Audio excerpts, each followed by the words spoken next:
ভারত পাকিস্তান পুরোদমে যুদ্ধ চলছে, তারই ধারাবাহিকতায় আমাদের হাতে এসেছে গুরুত্বপূর্ণ সব আপডেট যুদ্ধের সংবাদ। প্রথমেই জানিয়ে দিচ্ছি সংবাদ শিরোনাম। ভারতের ৭৭ ড্রোন ভূপাতিতের দাবি পাকিস্তানের। আরো থাকছে, যেখান থেকে ইরানি স্বার্থে আঘাত আসবে সেখানেই পাল্টা হামলা হবে, ঘোষণা ইরানি কমান্ডারের হুঁশিয়ারি।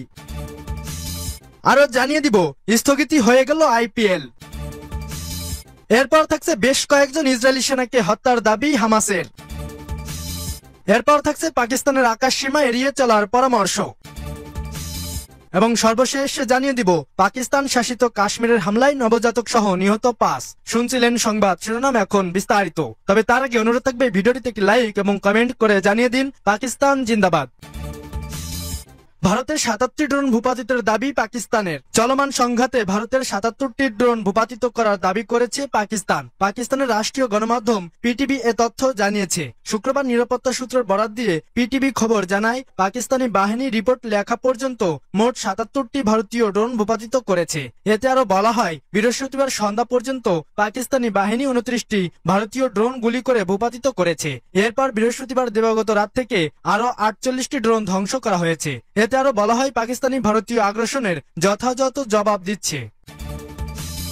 যেখান থেকে ইরানি স্বার্থে আঘাত আসবে সেখানেই পাল্টা হামলা হবে, ইরানি কমান্ডারের হুঁশিয়ারি। ইরানের ইসলামী বিপ্লবী গার্ড কোরের কমান্ডার মেজর জেনারেল মোহাম্মদ সালামি বলেছেন, শত্রু দেশের বিরুদ্ধে যে কোনো স্থানে আক্রমণ করবে ইরান। আইআরজিসি নৌবাহিনীর ভূগর্ভস্থ ড্রোন হাঙ্গার উন্মোচনের সময় জেনারেল সালামির এই সতর্কবাণী মূলত যুক্তরাষ্ট্র এবং ইসরায়েলকে লক্ষ্য করে ইরানি পারমাণবিক স্থাপনাগুলোকে লক্ষ্যবস্তু করার হুমকি দিয়েছে ওয়াশিংটন ও তেল আবিব। সালামি বলেন, আমাদের প্রতিরক্ষা মতবাদের একটি নীতি হলো যে কোনো হিন্দু থেকে আমাদের শত্রুরা আমাদের স্বার্থ এবং লক্ষ্যের বিরুদ্ধে কাজ করে, আমরা সেই বিন্দু এবং অন্য যে কোনো বিন্দুকে লক্ষ্যবস্তু করে আঘাত করব। তিনি আরো বলেন, আমরা ঘোষণা করেছি যে কোনো ভূখণ্ডের যে কোনো স্থান আক্রমণের উৎস হয়ে উঠলে তা আমাদের জন্য আক্রমণের লক্ষ্যবস্তু হবে, যার অর্থ হলো উৎপত স্থল লক্ষ্যবস্তুতে পরিণত হবে। জেনারেল সালামি ইরানিদের যে কোনো হুমকি মোকাবেলায় দেশের সামরিক সক্ষমতার বিষয়ে আশ্বস্ত করেছেন। তিনি বলেন, আমাদের প্রিয় জাতি জানা উচিত যে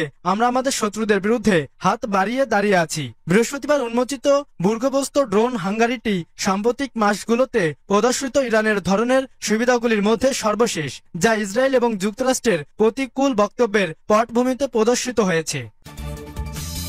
স্থগিত হয়েই গেল আইপিএল। শেষ পর্যন্ত স্থগিতই করে দেওয়া হলো আইপিএল ২০২৫-কে। ভারত পাকিস্তান সীমান্তে চলমান উত্তেজনার কারণে টুর্নামেন্ট স্থগিত করার সিদ্ধান্ত নিয়েছে বিসিসিআই, জানিয়েছে ক্রিকইনফো। খুব শীঘ্রই বিষয়টি নিয়ে একটি আনুষ্ঠানিক ঘোষণা দেওয়া হবে বলে জানানো হয়েছে। টুর্নামেন্ট স্থগিত হওয়ার খবর আসে বৃহস্পতিবার পাঞ্জাব কিংস ও দিল্লি ক্যাপিটালসের ম্যাচটি মাঝপথে পরিত্যক্ত হওয়ার পর। ওই ম্যাচের প্রথম ইনিংস চলছিল তখনই খেলা বন্ধ করে দেওয়া হয়। ঘটনার পরপরই জানা যায়, ধর্মশালার বিমানবন্দর সহ আশেপাশের অঞ্চলের সব বিমানবন্দর বন্ধ করে দেওয়া হয়েছে নিরাপত্তা জনিত কারণে। এর ফলে পাঞ্জাব ও দিল্লির খেলোয়াড় এবং সাপোর্ট স্টাফদের দিল্লি নেওয়া হয় বিশেষ একটি ট্রেনে করে, যা আইপিএল এর পক্ষ থেকে শুক্রবার সকালে ব্যবস্থা করা হয়। আইপিএল ২০২৫-এ পর্যন্ত ৫৮টি ম্যাচ হয়েছে।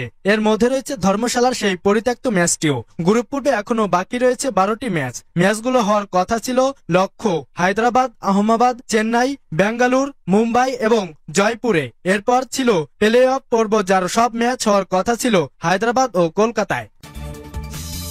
বেশ কয়েকজন ইসরায়েলি সেনাকে হত্যার দাবি হামাসের। ফিলিস্তিনি প্রতিরোধ আন্দোলন হামাস জানিয়েছে, তাদের যোদ্ধারা গাজা উপত্যকার দক্ষিণে রাফার কাছে সরকারি বাহিনীর সাথে মারাত্মক লড়াই করে অনেকে ইসরায়েলি সেনাকে হত্যা করেছে। এক বিবৃতিতে হামাস জানিয়েছে, প্রতিরোধ যোদ্ধারা পূর্ব রাফা এলাকার তানুরপাড়ার একটি বাড়ির ভেতরে দুটি কর্মী বিরোধী এবং বর্মবিরোধী রকেট দিয়ে ইসরায়েলি ১২ সদস্যের একটি বাহিনীর উপর অতর্কিত হামলা চালিয়েছে। বেশ কয়েকজন হত্যা ও আহত করা হয়। পৃথকভাবে হামাসের সশস্ত্র শাখা কাসাম ব্রিগেড জানিয়েছে, তারা রাফা শহরের পূর্ব এল জেনাইনা পাড়ায় কর্মরত ইসরায়েলি দখলদার বাহিনীর সাথে তীব্র সংঘর্ষে লিপ্ত হচ্ছে। কাসাম ব্রিগেড জানিয়েছে, নরকের দরজা অভিযানের অংশ হিসেবে আমরা রাফার পূর্বে আল তানুর পাড়ায় ওমর ইবনে আল খাওয়াব মসজিদের কাছে ৭ সেনার একটি টহলকে লক্ষ্য করে শক্তিশালী বিস্ফোরক ডিভাইসের বিস্ফোরণ ঘটায়। আমরা ঘটনাস্থলে বেশ কয়েকজন ইসরায়েলি সেনার খণ্ডিত মৃতদেহ দেখেছি। প্রত্যক্ষদর্শী এবং রাফার বাসিন্দারা এটি বড় বিস্ফোরণের কথা জানিয়েছেন।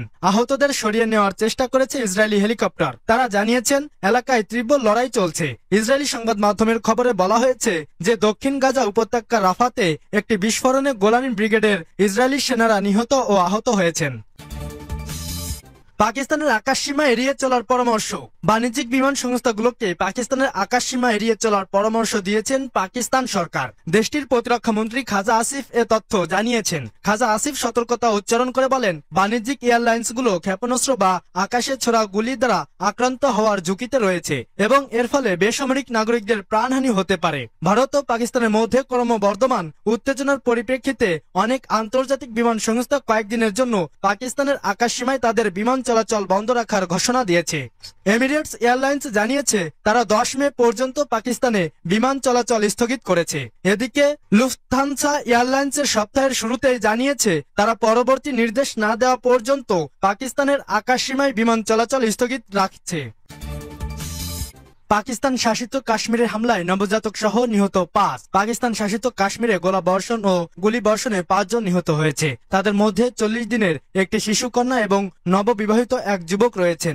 এছাড়া আহত হয়েছেন আরো 14 জন। পাকিস্তান ও ভারতের মধ্যে চলমান উত্তেজনার মধ্যে দুই দেশের নিয়ন্ত্রণ রেখা বরাবর গোলাবর্ষণ ও গোলাগুলি অব্যাহত রয়েছে। এরই ধারাবাহিকতায় বৃহস্পতিবার দিবাগত রাত 4টা পর্যন্ত পাকিস্তান শাসিত কাশ্মীরের চৌকাথি, লিমা, লিমু, জোরা, কেল, নাকিয়াল, বিম্বার, সামানি এবং হাবেলি হাজিপিরের সেক্টরে হামলা চালাতে থাকে। পুলিশের তথ্য মতে সবচেয়ে বেশি ক্ষয়ক্ষতি হয়েছে কোটালী জেলার খোয়া রাত্তা সেক্টরে, যেখানে 4 জন নিহত এবং 11 জন আহত হয়েছেন।